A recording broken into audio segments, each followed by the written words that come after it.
Ladies and gentlemen, welcome to the Burgers with Eric podcast.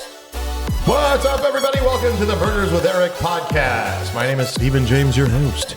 To my left is the Airbnb king of South Florida, Eric Weingart.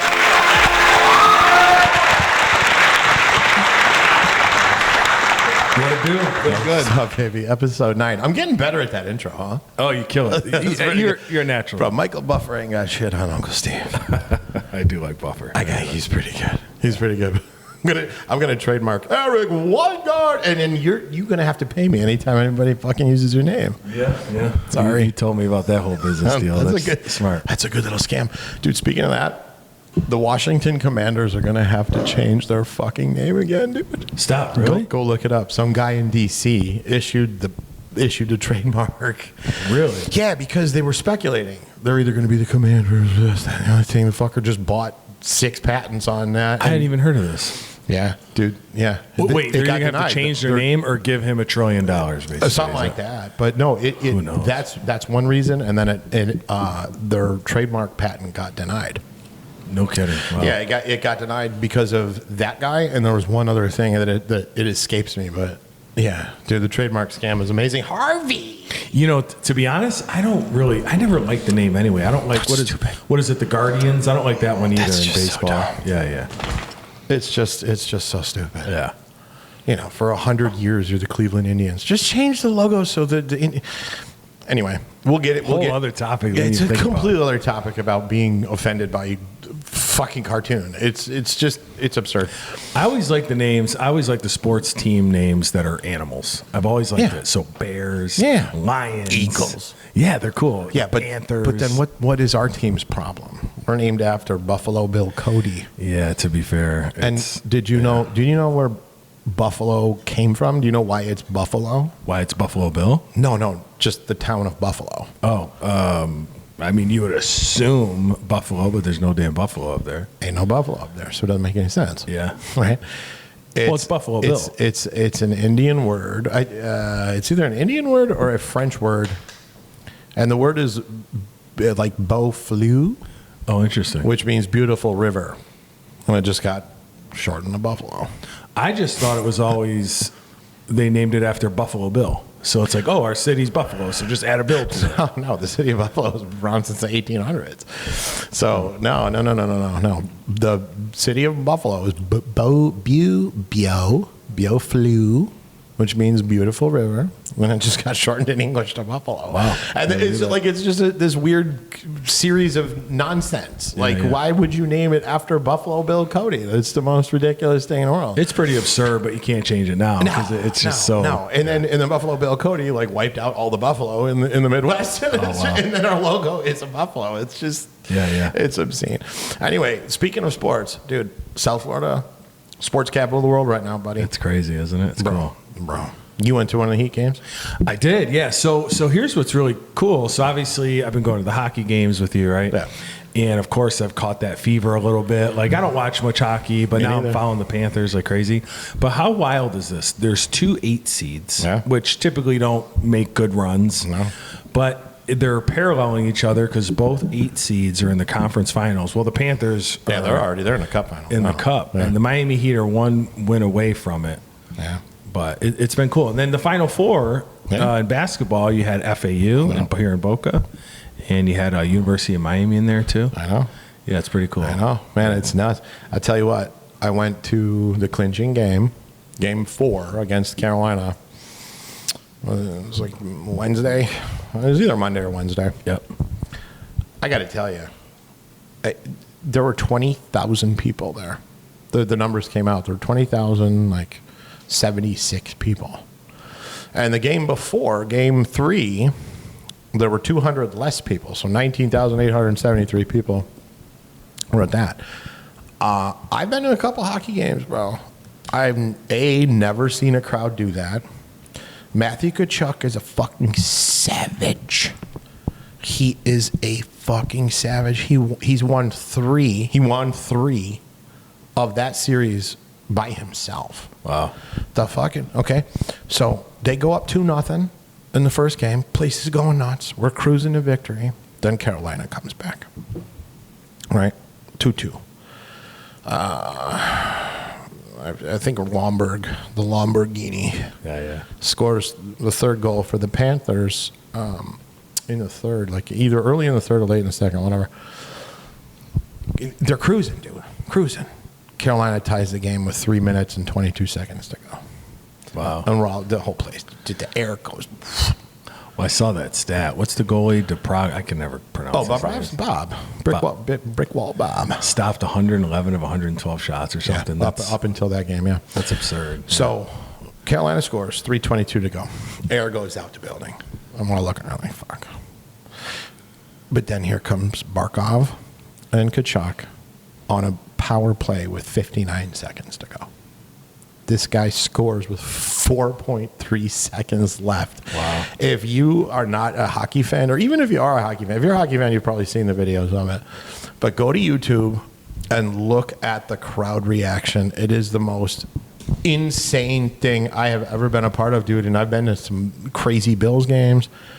That was fucking nuts. And then they roll out the red card. I didn't know this, right? Like I'm a hockey enthusiast, but now I'm becoming you're growing, becoming a fan, right? Yeah. So they roll out the red carpet, and out comes the Prince of Wales trophy. And I'm just like, what the fuck? Like, dude, I actually witnessed this. You know, like 20,000 people saw it in person. That's Sporting events are cool. That's it, bro. And so now they're playing for the cup. Scotty Bowman, the winningest coach in NHL history, this fucking guy has 9 Stanley Cups under his belt, is out there saying that it's a team of destiny. There's no fucking stopping them. There's no stopping them, and they're just butchering people. You know what's interesting is I'm sitting here thinking about hockey in Florida, and I don't have any stat to back this up because I don't know the sport like that. But clearly, the better American-born players probably typically come from New York, Michigan, right? Wisconsin. I'm just assuming, right? Coal towns, hockey towns. Yeah. But what I bet happened is I'm just thinking about how you're telling me how crazy this crowd is, right? Fucking nuts. And they were nuts the game I went to. Yeah. It must be all the Northerners that have moved down here over the past 20 years that are the fans. You know, this franchise is 30 years old. Yeah, 93, right? It's something like that. Yeah, 93. So the franchise is not that old. Right? In Florida, it's a very transient place. So they've had... You know, and I'm talking to our friend Corey about it because he's a huge hockey fan. They played, you know, in high school, and you know, they still play rec and all that. And I'm like, dude, how has it been? Like what, 1996 is the last time they played for the Cup. Like, how has it been this pitiful for that long? And he's just like, dude, it's. You know, all organizations' greatness starts from the top. Again, related to the Buffalo Bills. Fucking terrible for 20 years. Ralph Wilson should have sold that team in 1999 when he let, you know, all his star players go. Regardless, Vinny Viola is the majority owner of the Florida Panthers now, and they just put the right management in place. That's what it's all about. And, dude, I read an article today that these dudes, half of the team is like free agent pickups. There's only like 3 players on the team: Ekblad, Barkov, and the other one escapes me that they actually drafted. Wow! So you've got this team of like just misfit maulers that are just crushing. Such a they're playing so much more physical than these other teams. And if you watch the Carolina series, bro, Carolina on TV looked like they were just fucking huge, like way bigger, like physically larger than the Panthers. And you know, it's been an interesting wild ride. Here's a neat little fact, and we'll move on from it. So good. They're the 8th seed coming out of the East, where Calgary is in the West, and Calgary actually had more points. Florida was actually the 17th best team in the league. Oh, no kidding. Right. So like, you want to talk Cinderella historic fucking run? Yeah. This is what we're watching, dude. That's such a creepy parallel, and the reason why I say it is the Miami Heat. Same. They're the same. Yep. Dude, they got all these undrafted guys just balling. Yeah. And it goes to your point. It's organization, it's development, it's culture. And then that want to, right? Like, so even more insane than that, they won the President's Cup last year. Meaning Florida was the best team in hockey last year. And I remember that. Yeah, and they got bounced in the second round by Tampa, who ended up losing the cup. Underachieved. They're overachieving. Yeah, bro. Cool. No. I think what it is, and again, talking to people that really know how to dissect the game, they're now playing to their coaches' demands, right? And there was injury problems with the Panthers all years too. Like Anthony Duclair I think he only played 20 games this year. So, and he's a little water bug, just a little monster, bro. The kid creates shit like anything I've ever seen. And then if you actually watch Sasha Barkov play, he's never wrong. He's never wrong. His passes are where they need to go. They hit the fucking stick. He never makes a wrong choice. I think I saw that guy make one turnover. Wow. In the last 4 games. They keep track of turnovers in hockey? Yeah, dude, it's huge. Oh, wow. Yeah. It feels like it's prevalent in hockey because you're moving so fast. Constantly. I mean, you're using a damn stick to, Yeah, and dude, and they're surgical with them. So, game 3, Barkov went out with 7 minutes left in the first and didn't return. And then they end up winning the game 1-0. Yeah.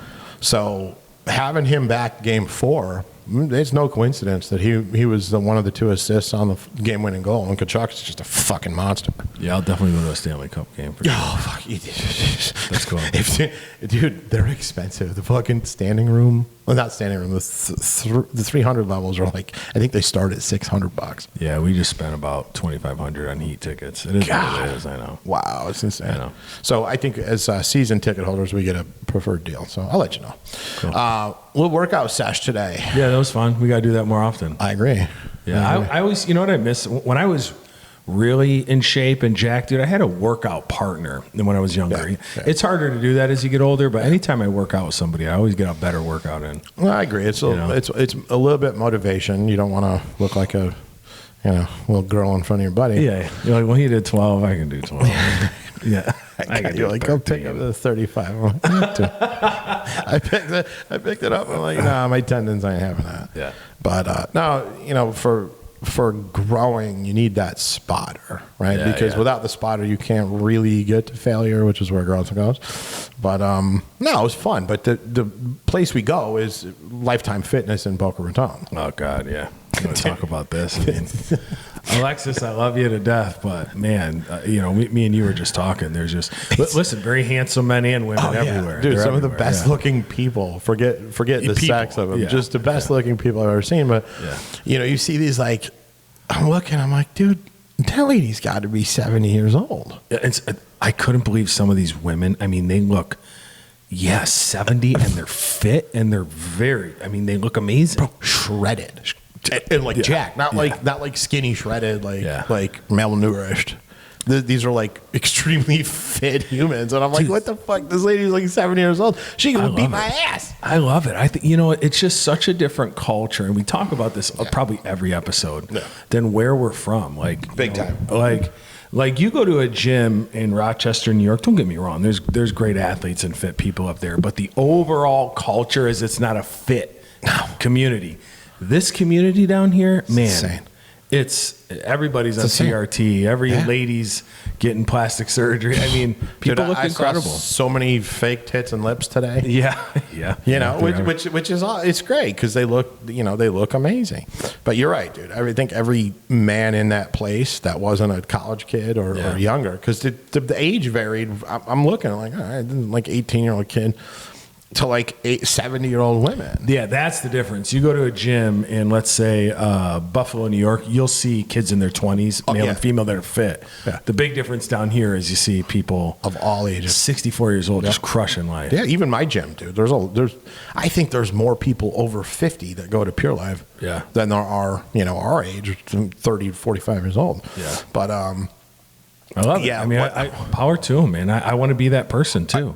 Again, this is what we're talking about, right?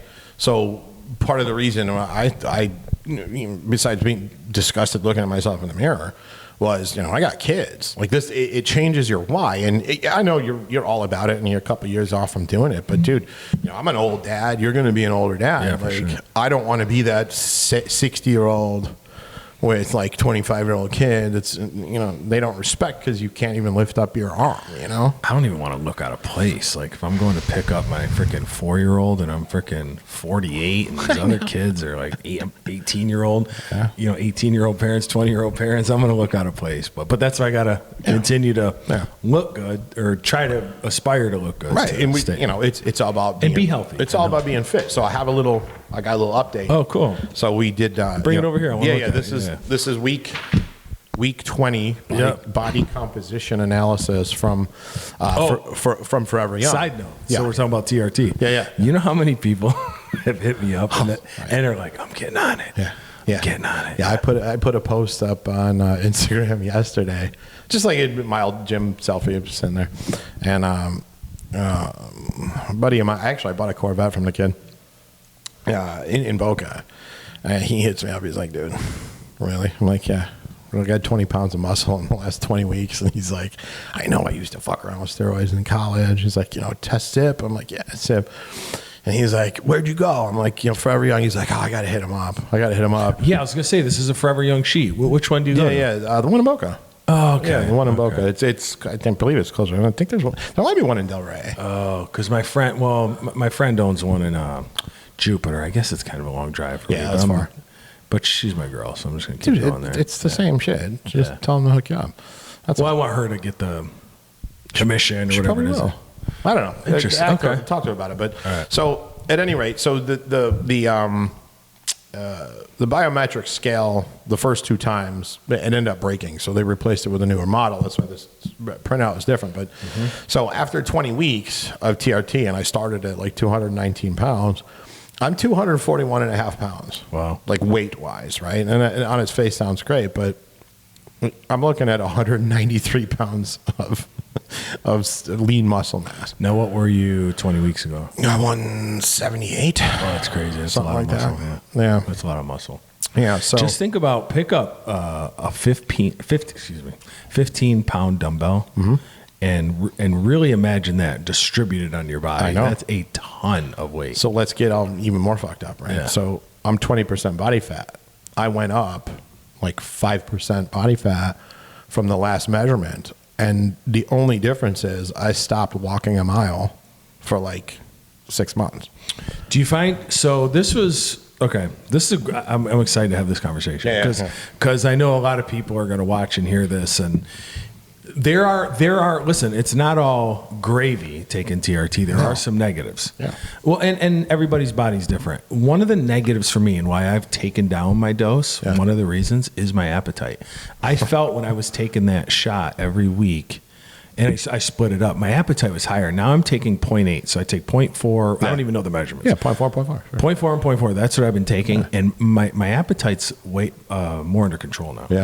Yeah. So... But the appetite, but I wonder, I'm saying that to you because I wonder if your appetite you're having a tougher time controlling it.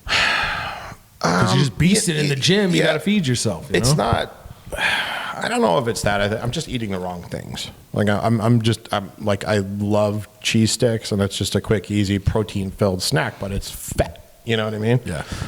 Coupled with not doing my mile walk at the beginning or the end of the workout, tacked on 28 pounds in my trunk of fat, 28.4 pounds of fat in my trunk. But my arms only have 2.4%. My legs are only 5.7 pounds of fat. So 30 pounds, like pick up that 30-pound dumbbell, that's what I'm carrying around in my gut, which, it's food. It's food and doing that cardio. So it can only go so much. My basal metabolic rate, I'm burning 2,262 calories just living. Yeah, it's cool. Which is insane. So now after 20 weeks, we're going to replace the ipamorelin with MK677, which has a growth hormone. It's a growth hormone peptide, effectively. That's what it stimulates the growth hormone. So I'm very excited with that, but it also increases your appetite, dude. That's one of the side effects of it. So I really got to watch what I'm eating when I'm on this stuff. I'm going to run a 30-day cycle of it and see what it does. Yeah. And then I'll report back with this. But so far, guys, it's been It's been tremendous. I haven't been disciplined whatsoever eating. I'm starting to watch it, but I'm not counting calories. I'm not meal prepping. I'm not doing any of that shit. Yeah. It's just one muscle group a day at the gym. And now it's, now what I'm doing is after I hit that muscle group, I'll walk. Yeah. Walk a mile uphill, get the target heart rate at about 120, 135. And that should lean me out pretty good. Yeah. That's what I'm thinking. The other negative, right? So I've always had amazing hair. I've been very fortunate, and I wasn't sure. I said I did all my research, and so notoriously, guys that take steroids, right? You see a lot of them have male pattern baldness. It accelerates the hair loss, right? So at the end of the day, it's just genetic, right? And everybody told me, well, genetically, you have good hair, you should be fine if you're taking this testosterone. Well, nobody noticed. But I noticed, and it really started thinning. So that's another reason I'm kicking back on it. And then I bought that hat where I have lasers. But you just got to be careful. If you have, this is one of the cons I'm saying. If you have signs of male pattern baldness, it's going to accelerate it. So more than likely. Likely. Mine is rapidly accelerated.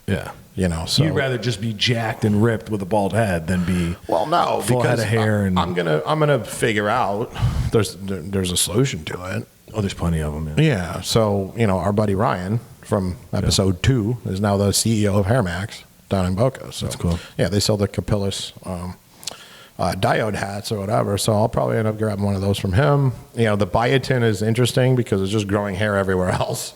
Which is nuts, but there are also a couple of SARMs that help with it as well. I mean, MK 677, that's a purported benefit of it. So, these are research only chemicals. They're, MK has an interesting history. It passed a couple of trials, and then for some reason, it just kind of stalled out. It's illegal in Australia. Well, when I went to, so what's this company's name? SAF Research is where I got. No. Well, anyway, I went to one of these hair growth places, right? Because like Hair Cub or Bosley or some shit. I forget what the hell it's called. And I basically, they did an evaluation of my hair, and they offered me all the treatments, and they said, "Oh, you're so early on, you don't need any dramatic treatment. Just put this laser hat on you," and it's worked a ton. I basically put it on every other day for half a day. You don't even feel it. You just look stupid around the house for a little bit. But the other options, they said, if this gets more aggressive, stem cell treatment apparently works. And then, do you realize how amazing these hair transplants are? You got to go to India. I mean, they'll cost you $15,000, but they said that mine might only be $2,000 or $3,000 because I wouldn't need that much. You need 3,000 of them. You don't need 400,000. Exactly. Yeah. But to everybody listening and watching, if you're nervous of that, be conscious of it, and there are solutions. There's always a downside to everything, man. And that's one of them. And it's just managing it. And my nutties are gone. What do you mean? My nuts. They're gone. Oh yeah, they shrank up. Yeah, mine went from looking like a apple to a damn. They look like two little kiwis or something. So now, but that's just if you want to have kids, that's something you got to deal with. You know what I mean? Yeah. But go natural. They said get off. They said so. This was what they encouraged me to do when I finally decided to have children. Get off the TRT for a few months beforehand. Yeah. I have two. I'll give it one. Hey. I'm just kidding. I got the fever, man. I know you got hard. How do you have baby rabies? Seriously, how do I have what? Baby rabies. What is that? The fever? Yeah. You know what's interesting? I was trying to explain this the other night. I can't remember who I was talking to. And once again, I could be totally off my rocker here, but just in my observation of life, typically females hit that necessity or that urge to have children early. It could be 22, it could be 26, but usually it's before 30, right? And usually they're dating a man a couple of years older, right? So it's probably usually a 32-year-old guy, 28-year-old girl. He's usually not ready, but she's pressuring him, and he goes, okay, I'll do it. Okay, fine, right? He maybe does it a little bit earlier than he wanted to, but he ends up being happy with it regardless. What I have felt, and this has to be consistent. This can't just be a random feeling, because now I feel it like crazy. And I've been feeling it since about 37, 38. Like, honestly, I was always like, I could do with kids or do without them. Yeah. But for the past 5 or 6 years, I'm telling you, I look at kids differently now. Like, when I look at them in their eyes, I see their just the sweet, the sweetness and the delicatness. It's an innocence, and they're looking to you for answers for everything. I didn't look at them like that at 34, 32. And now I'm just like, oh, you little angel, you know? They are. And I just feel the craving. And I just sit there thinking to myself, I was like, I just can't wait till I'm looking in the eyes of my own son or daughter. Yeah. Buddy, it's like Harvey times 100. Yeah, I can't even remember. And Harvey's amazing. Hi, buddy. Handsome boy. Best boy in Boca. He can't wag his tail. He helicopters. He's so funny. Come here, boy. Harvey, come here. Yeah. Love you to death. Oh, my God. He's amazing. So cool, man. So you're getting some good results. Yeah. And getting some Harvey's mad. He's young. Yeah, no, I'm extremely happy with it. I'm more upset with myself that I kind of let the cardio aspect of it go. I would tell you this though, if you gave me, and this is my life's choice, unfortunately. Yeah. I would much rather be muscular with some body fat than ripped with no muscle. Yeah. Yeah. Wouldn't even. Yeah. Give me. There's no debate. No, I'll take some size, but I don't need to be that striated. I'm not competing. Yeah. I just don't want to look like a blob. Because I'll tell you what, those guys, like me and you are easy gainers, right? Very similar body types. Yeah. And that's easy muscle, easy fat. Right? Yeah, Then you have the hard gainers. And I see those guys, I'm telling you, they feel the ones that struggle to put on fat and struggle to put on muscle, they would much rather be us than us be Well, them. the answer's simple. Just take steroids. Yeah, fair enough. Just juice up. Juice up, baby. Get some gear. Juice up. You'll be fine. Now, and you know what? And it's interesting now because, looking back at like college and all that shit, like steroids was like taboo, and for the longest time, people wouldn't even admit they were on them. You'd have to buy the shit from some dickhead in a back alley somewhere. Yeah. And I never did them. I never did it until now, and it's tremendous. It's such a good help. And we're on 200. You're not even on 200 full milligrams anymore. You're on like 150. Yeah, 180. Technically, you'd be probably 180 if you're cutting right? 0.2 out. Yeah, 160. Yeah, 160. Yeah. All right. So, bodybuilding goes what, 200, 500, something like that? 1,000 cc's? Bro, they take that a day. Oh, 200 a day? Dude, I don't know. I don't know anything about it. I've seen this world, just so you know. Yeah. Basically, at that level, the competition is who's willing to risk their life the most. What's it saying? That's what it's all about. Yeah, who's willing to risk their life the most? They're taking like 10 shots a fucking day. What? I mean the guys that are 300 pounds? Yeah. 5'9", 2. Yeah. Harvey, you're killing me. Sit. Dude, tell me about this. I want to know. I want to know about our sponsor. We're blowing up. We got a sponsor. We're blowing up. We got a sponsor. Okay, so a friend of mine, and this is all just going to lead into this segment at 27 minutes about, the infinite ways you can make money online, right? It just takes an idea, it just takes execution, and it just takes a little bit of specific targeted knowledge. He's so funny. Okay, so our sponsor is comeback-coin.com. Okay? Comebackcoin.com. This is Donald J. Trump on a silver coin. President Donald J. Trump, the comeback coin. Let me see the comeback This is amazing. It's so incredible. Nice. So guys, take a look at comeback-coin.com. A friend of mine who worked for a media buying company, we met her in Vegas a couple years back, and she hit me up the other day. She's like, "Hey, what are you doing? This is what I got." I'm like, "What? You guys are making Trump coins?" Because look, man, our industry is really tight knit. Like we know. When you say your industry, you mean affiliate marketing? Affiliate marketing. Digital/physical products that are basically sold online. So through specific marketplaces like ClickBank or Digistore24. Guys in different niches are familiar with the hot products in other niches, right? So for a long time during Trump's presidency, one of the hottest products out there was Trump bucks. So what these guys were doing was they just commissioned somebody to make art like we got behind us, but it was Donald J. Trump on a $100 bill, and they printed it in gold, silver, foil, and all that shit, and they're selling them by the hundreds, right? Hundreds for like $38. Well, the profit margin on them is absurd because they're getting printed in China, which is the irony of the whole fucking thing. Yeah. All right, they're getting printed in China for 35 cents per 100, and they're selling it for $79 for 100 of them, and people buy the shit left and right. So, again, it's just that whole model. All it takes is to understand how to put a product inside ClickBank. They're so good at training their product vendors on how to do it. Like, you could literally go there, set up a seller account, and just follow the step-by-step instructions to get it done. A lot of cases, you don't even need a programmer to get the stuff done if you're a little bit familiar with how link structures work and all that shit. But it's all free. Like, all of this stuff is free to learn. You just have to Google it. They contract somebody on Alibaba, say, hey, this is what we want to do. That's it. The manufacturers. Yeah. They just print it up, just ship the shit over by the case load or truckload in some cases, and off it goes.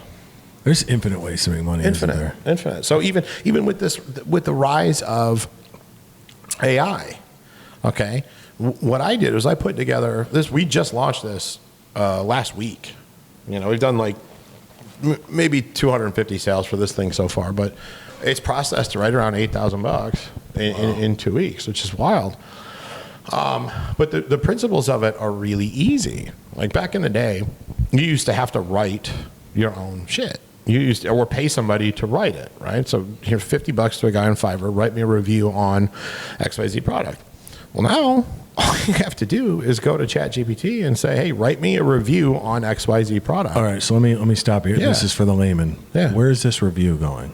All right, so just let's bring it back, right? We already talked. We previously talked about like affiliate marketplaces like a ClickBank or a Digistore 24 or Buy Goods. There's plenty. There's a ton of products. Yeah, there's tons of products. So these things they act as your tracking platform for any of the links that you create.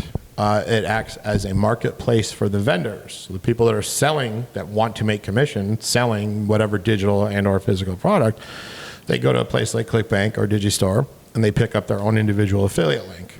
Well, when you drive traffic to that link, it reports back to your dashboard that says, okay, this product has this many clicks, this many order form impressions, this many sales, this many refunds, so on and so forth. All right, so I have 21,000 followers on TikTok. Yeah. I could go take that link. Could I sell it on my TikTok? So you wouldn't be targeted to. You might be able to sell the Trump coin. Okay, but there's not like a. Well, it's not targeted, right? So if you have a set of knives, that people have to put in their Airbnb, is there not something like that on there? No, because most of your followers are like motivation / wanting to start a business / success. Yeah. Right. So for you could pick up something like a manifestation, like a self-help, self-improvement motivation course. Okay. And those are in there too. Okay. And then what you would do is you would make whatever TikTok that you're making and, talk about it and be like, hey, this motivation course really helped me get over XYZ hump. Link is in my bio, click it. And then anybody that buys it, you make whatever commission the vendor says. And what's that commission usually? The front ends are normally 70. Like that's what we usually do. So I would make 70%. 70%. Oh, wow. So they're really incentivizing. Of course. Because they're doing it. Yeah, because then usually what happens is the upsell after the initial sale is 50%, but it's also a much higher ticket. Oh, interesting. Right. Okay. So for something like that, it's call it like $300 upsell for live shit. I don't know. I've never bought one. I don't know. But the way that ours generally work, we've sold them as high as $500. But we don't generally do the rev share. We do a CPA. It's a totally different model, totally different subject for some, elsewhere. But for people watching, if you guys want to pick up a simple, easy way and figure out how to make money online, you need three things. You need ChatGPT, you need a Google account, and with that Google account comes a Blogger account, right? Most people already have a Gmail, therefore you already have a Google account, right? Blogger comes with it. It's one of the free apps with a Google account. And then ChatGPT accounts, you just have to verify that you're a real human. Also with Google, the way that we do it is we track and we copy and paste a lot of things to Google Docs or Google spreadsheets just to keep track of all your links and the product IDs and all that shit, because it can get fucking crazy if you don't, if you're just willy-nilly doing this system and you're not aware of what's what, you can get lost really quick. Total clusterfuck. Yeah, I guess. Yeah, it's crazy, and it's a lot of information, and it's a lot of little bits to put together. But the long and story short of this is, if you were interested in, say, weight loss, right now, weight loss, it has the most traffic of any other vertical that's out there. Right? Oh yeah, dude. There's millions of pills, supplements, guides, books, recipe books, all sorts of shit for sale on these digital platforms. So if you're interested in weight loss, and or if you have a following already on Instagram or TikTok, just do exactly what I just told you. Go to the marketplace, pick up the link, talk about the product, put it in your post, and you're done. So what we do is we teach our people, go to the marketplace, pick a product that you like, take that product and go over to ChatGPT and tell ChatGPT to write you a 2,000 word review on that product, right? And it's 30 seconds. It's in your hands. And it's really good, right? You take that, you copy it, you put it onto a Google Doc. Take your commission link from the marketplace and paste it on the Google Doc, right? Now you have this one ready to go. Oh, wow. I almost think I could do this myself. Of course. Right. So now watch this. So now you go over to Blogger. Okay. You're going to make a blog post, right? The blog post is what you just copy and paste it. So you copy and paste it in there. You pretty it up with a couple of pictures. Dude, Pixabay is free, right? You just copy, paste, save, and insert them. Make it pretty, format it, do the headlines. And the very last thing you do is at the bottom of your review, you say, if you want to learn more about XYZ product, click this link. And all you're doing is you're burying your affiliate link inside that text, and it becomes an active hyperlink.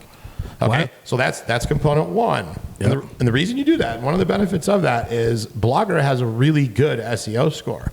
When I was building this course, I did one on a keto diet product, and the other one was like some HB5 weight loss pill, right? And I came back about a week later to finish the training videos, and those pages had 30, and the other one had 7.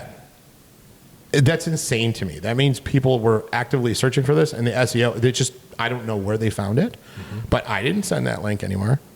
And it wasn't me just refreshing the fucking page. Yeah, somebody discovered it. It's just natural SEO stuff for when people are searching for that particular product and review. Google has Blogger is a Google product, so it's going to rank it higher. Somewhere. It's going to be somewhere someone search. Right. So now, do you think it's close to you? Do you think it's close to Boynton Beach? Do you think that? I'm just... What?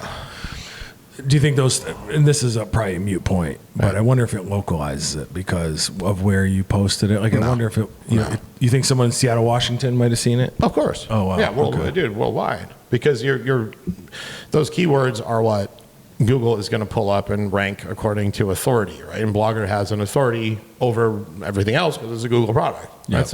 Anyway, so that's the first component. The second component is now you need to drive traffic to it. You can either pay for traffic, which most people starting out don't have any money, or what you do is you do some manual work.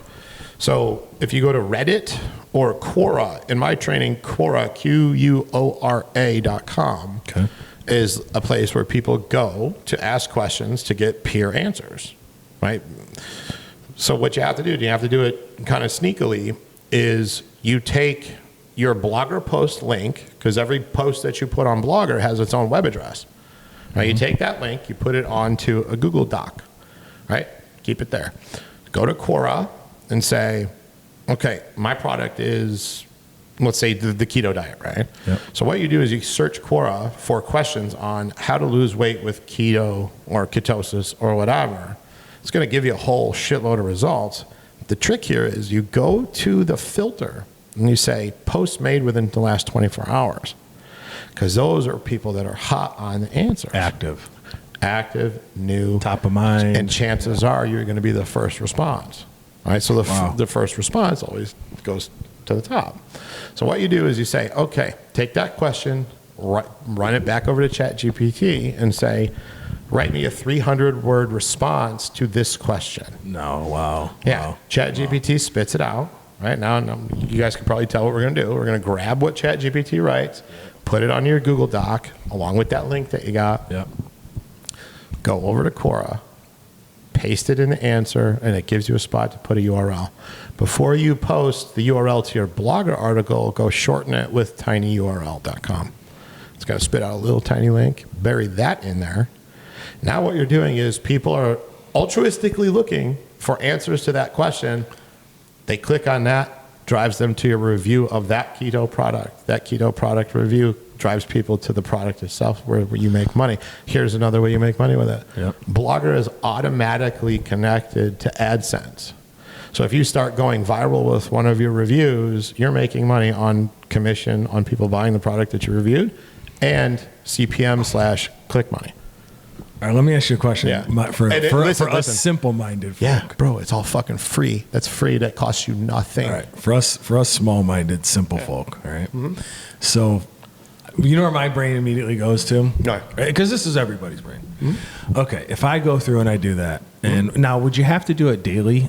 Is this something you should do every day for the newest? Yeah, of course. Okay, so you do it daily. Let's say I do it daily for a year. Yeah. Okay, I do it 365 times. Yeah. What is and I know it's hard to predict, but what's a realistic number of income that you no idea.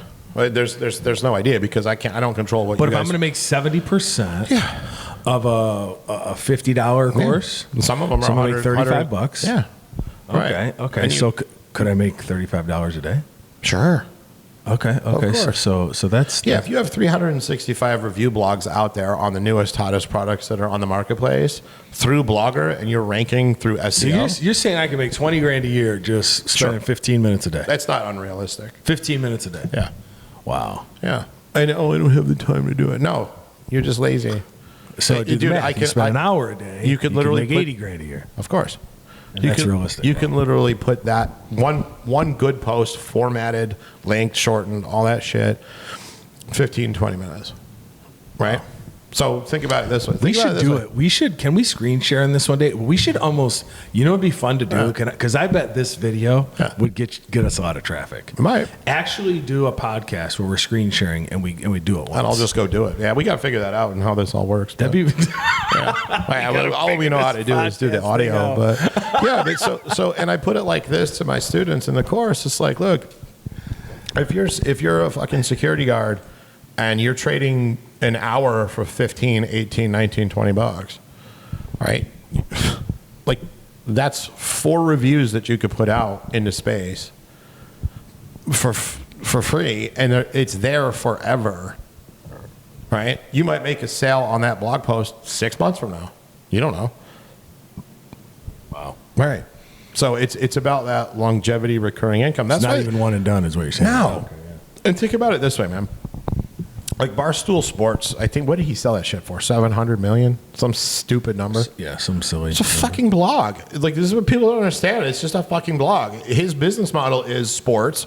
Hire 400 writers that are on staff for some reason, and write about these specific teams and this specific shit, and then they, spread it out into chicks, and it's just a blog. It's all about traffic. So if you actually build a blog around your vertical, something that you really like, you never have to write a motherfucking thing. Hey, ChatGPT, write me a review on MK677. Tell me what it does. Bro, that alone will go. There is one site that does exactly what I'm telling you. It's called Outlook India. Right? These guys are actually writing. It's not AI generated. The point is, you would rank on the first page of Google for review of MK677. Wow. Yeah. That's insane. Yeah. Okay. Then take it a step further. Your blog is your core business. Go do a YouTube channel talking about this shit, or start releasing reels on Instagram or TikTok or whatever this shit is, and just drive people to your blog. Now you have free traffic to your blog through SEO and what you're doing for that. How long does it take you to do a TikTok, bro? 20 minutes? Well, it depends. I usually put more thought into them than you think. But I would say, I could just rip one up right here and do it in 2 minutes. But I usually put some thought into it. I would say 45 minutes. Yeah. Okay. So 45 minutes for a video that's there as long as you want it to be. Yeah. That can drive however many unlimited clicks to your blog, dude. We've seen it with your real estate course. Yeah. You guys are spending $5 a day driving people. We got over 580 people on your list. Yeah, it's wild. It's wild. That's with $5, and just all of your residual stuff. You're getting thousands of clicks a day to your stuff, and you don't even know it. Wow. Yeah, I don't even know. Like, I'm amazed at where we are in 10 months with this. It's crazy. Like, since I first posted. Well, yeah. What do your numbers look like? I mean, past couple weeks did about 15,000 a week, which is insane. What, dollars? Dollars. Yeah. Well. And now those are the two biggest. Right. Before that it was sporadic. Yeah. So think about that. How many followers you got? 21,000 TikTok, like 7,000 IG. Right. And you just started the IG. Yeah. Right. So let that be a lesson. And he's turning $15,000 a week through his coaching program. Yeah. I mean, that's the margins are software margins because it's just yeah, there's no margin. It's just time equity. Yeah. All right. So, let that be a lesson for you. Or you're shy or all this shit. Stop. Like, figure out how to communicate, figure out how to talk. All these young people are going to start figuring this shit out, man. Because I'll take golf cart rides with my kids, and I'm seeing these little neighborhood girls out there on an abandoned golf course taking fucking TikToks of themselves. You know what? What hit home with me? It might have been Gary Vee that said it. Yeah. I don't remember exactly what he said. I just remember the concept of it. Right. And this hit home with me so hard, and this is why I realize I personally have such a good opportunity. Okay, you have such a good opportunity, and I'm saying me because I'm on the videos, right? Right. So the younger people understand the technology. Mm-hmm. The old dudes like me and you don't understand the technology, but we are the experts in our fields, right? So there's so many people that are my age that won't do this. No, they won't even consider it. Right? Because it's out of their comfort zone. They don't understand how it works. Right. So I can play this expert role that the 25-year-old man, 22-year-old woman looks up to as a 43-year-old successful male. Right. So I have the power of not only their respect and their admiration and their yearning for guidance, but I'm also coming into it by playing their game and getting into their space. Correct. Do you see what I'm saying? Right. So not many. So I think Gary Vee basically hit that home. He goes, dude, none of these older people are going to get it. They're just not going to do it. They're not. So I'm like, oh my God. Not. And think about this though. It's so true. What I just explained is literally copy and paste. Yeah. It's literally copy and paste. That's it. They won't do it. Yeah. They won't do it. And look, this is, I've been saying this since 2008, since I've been selling courses on Make Money Online. You're not born with the ability to do this. I wasn't. Like, there's nothing special about me. I just learned it. I absorbed it. I had a passion to figure out how to fucking do this.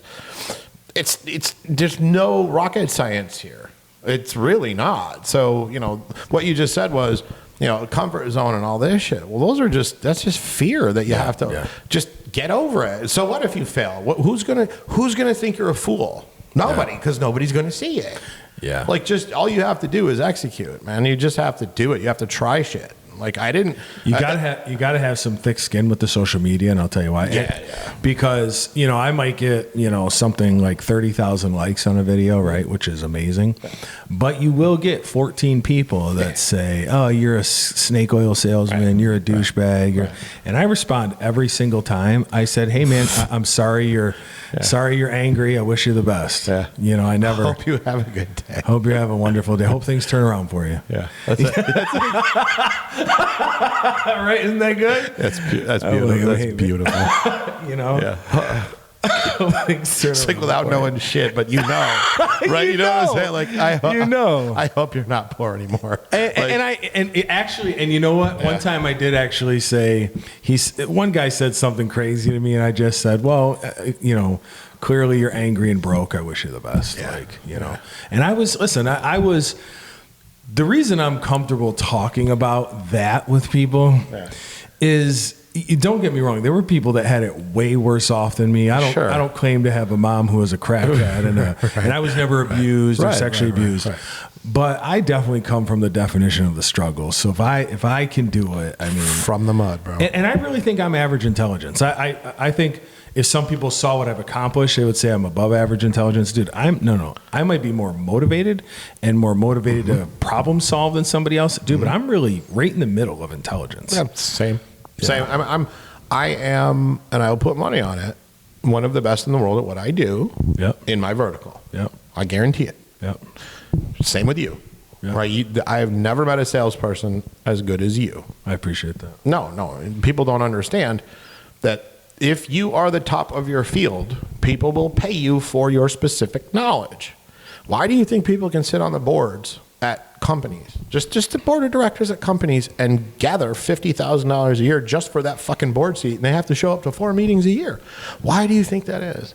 Because they have a specific set of knowledge that no one else can compete with. Yeah. And that's what makes you valuable as a person, man or female, right? It doesn't matter. Yeah.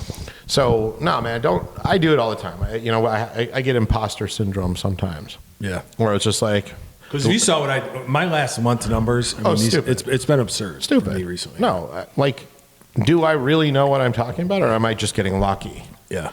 But that, yeah, exactly. But that comes from, the upbringing where nothing's enough. Nothing's ever good enough. But so for you guys, proving the concept of that real estate course that we did. Yeah. I mean, for me, that was, just even that one little passive. Just one. Yeah. Yeah. Just one, because the design of it and what it's designed to do did exactly what the fuck it was supposed to do. Exactly. Right? So now our challenge with you guys is just finding targeted traffic, and it'll take off, and it'll just smoke thousands of dollars every single month. You know what else too? And it's funny because I think everybody, self-awareness is a big deal. Like if you ask somebody, sorry, I like to hold a pen when I talk because I'm really thinking right now. So I catch myself going like this. And actually, it's funny when I'm talking on the phone with people or Zoom, I'm always like writing. Yeah, it's just my. I have doodle sheets that you think I'm a serial killer. Yeah. It's just my natural thing. But one of my best buds, Richie, the guy, Richie. Yeah. Wait till you meet him. He's a rock. He looks awesome. He's the best. Yeah. So he even said something to me, and me and him are very honest with each other. No ego with each other. Can be very honest. And he said, "What you actually just said was a very unlike Eric thing to say. Like, I'm really impressed." And what I told him is since I've been doing this social media out of my comfort zone for 10 years, and now all of a sudden doing $15,000 a week in sales. Wow. What I realized is through all the comments and through all the clients that I've brought on and students I've brought on is I was thinking about it from the lens of there being competition in my space and whatever space I go into. Mm-hmm. What I've realized is I don't have a single piece of competition. You don't have a single piece of competition. Alexis doesn't have a single piece of competition. You don't have a single piece of competition. The reason why I say that is this.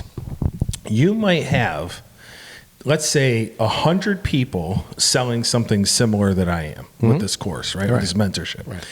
And there might be 1,000 people looking for it, okay? Yeah. Not all 1,000 of those people are going to like Eric. They're not going to gravitate to Eric. They might gravitate to someone else who they connect with. Cardone or Gary or whoever the hell, right?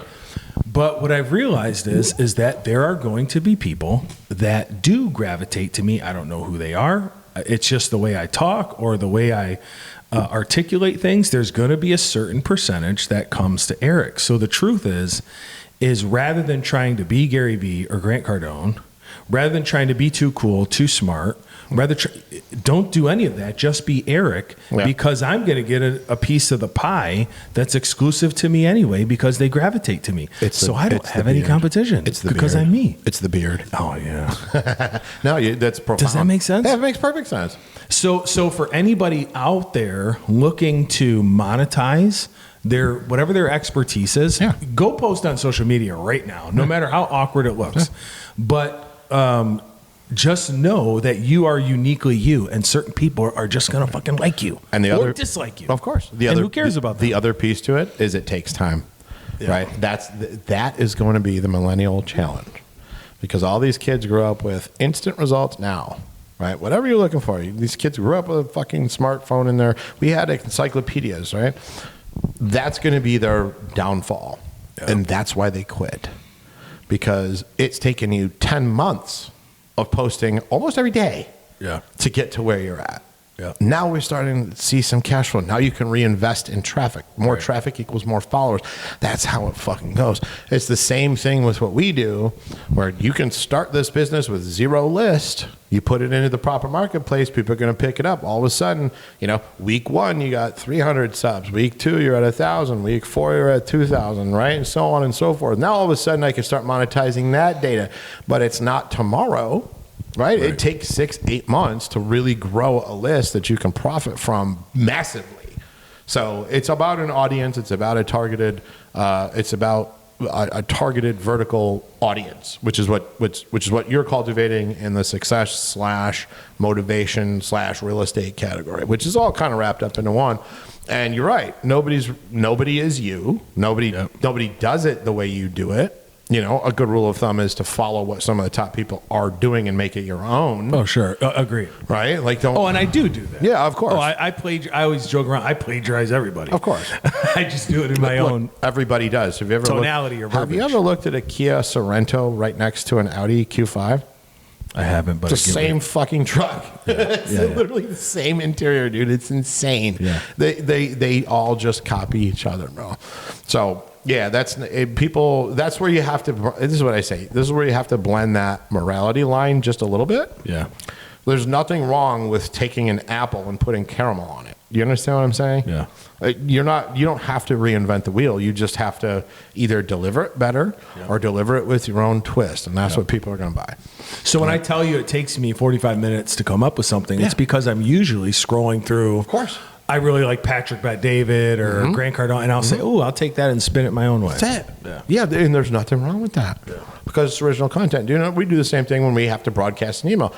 Do you think I want to sit there if I can come up, and I'm good at it, right? I'm really good at coming up with the creatives because I've been doing it for 15 years. Yeah. So it's not very difficult for me to sit there and write one, but I hate doing it. If I'm just going to go look in my spam inbox, I'm going to grab one, take all the spam words out of it, bury my link, and change some shit up. Now I know it's going to deliver, and all I'm doing is copy pasting, changing a couple of words. Yeah. And 9 times out of 10, that's all I'm doing. So in terms of success and really just starting somewhere, the advice that I would give somebody is just dive in and start working, because you're going to come. It's never a smooth journey with anything. Yeah. Right? In fact, the last product launch that I just did last week, and we talked about at the top of this thing about the AI commissions, it took me probably 3 months to put that together top to bottom. And normally what happens is you launch something, something's broken, something's this. This is probably my 60th product that I've released. It went off without a hitch, and it converts better than anything that I've done. Oh, wow. Right. So think about that. 60 tries that I've put out. Something's always broken, something's always missing, something always needs to change. I finally, after 60 attempts, got it right on the first crack. And I've been doing this for 15 years, and I've made quite a bit of money doing it. Right? Yeah. The difference is I don't quit. I know what to look for. I know what to change. And if you don't, you just ask, hey, put a second set of eyes on this. Tell me what's missing. Yeah. That's it. Yeah, I'm too determined with things like you. I'm just like, I'm going to figure this out. No, dude, I have no doubt that the real estate course that we built is going to explode. It's uncharted territory for me in terms of the traffic. The rest of the shit is the same, regardless if you're selling shoes or make money online or fucking buttons on the side of the road. You know what I'm saying? Yeah. The process is exactly the same. Traffic is everything. So we're at 57 minutes. I hope that was valuable for everybody. Yeah, that was cool. I think so. We could probably cut here and save that for save it for the next time. Yeah, I think so. I don't want to go too far over now, because that's gonna be it could be a whole hour. Yeah, it could easily. So but awesome. just to tease people, let's just tease people for the next episode. Okay. So I walked in to Target the other day, and I don't go to stores with my girl very often. She got all happy I went with her, and I walked in there and I saw a shirt, and this was before all the debacle. I saw a shirt that said, it was a picture of a girl, and it said, I love girls. And I really stopped for a second. I said to my girl, I go, isn't that a little, do you want a 5-year-old girl seeing that? Right. Like, am I crazy? She's like, yeah, it's all over the place. And then, boom. Yeah. So explosion. Yeah. So we'll cover all that along with the Bud Light, because you're talking to two very successful marketing guys. What the fuck? I sometimes I catch myself drifting off, like driving or something, and then my brain will pick that up, and I'll just start laughing. Yeah. Like, how dumb can you be? Absurd. I mean, it's why? You just don't even go into the zone. Why? It's like coming out and saying, we believe in abortion. Like, don't even. Why? You're going to piss off 50%. And you're going to alienate. Sell your fucking beer, dude. Like, just, stay out of it. To please 2% of the population, you're going to ridicule the other 50%. 50. Fucking 98%, bro. Yeah. So. No, it's not. So we'll cover that next time, man. Drop a comment in the video, man. Like, give us some comments. Let's see what you guys think of this, because we suck? We'll reply. I hope it's we suck, and if we suck, tell us why and what we can help. Call us shitheads. I get that's. It's not uncommon. All right. Thank you for tuning into the Burgers with Eric podcast. New episodes on Friday and Saturday on YouTube and Spotify or wherever you get your podcast.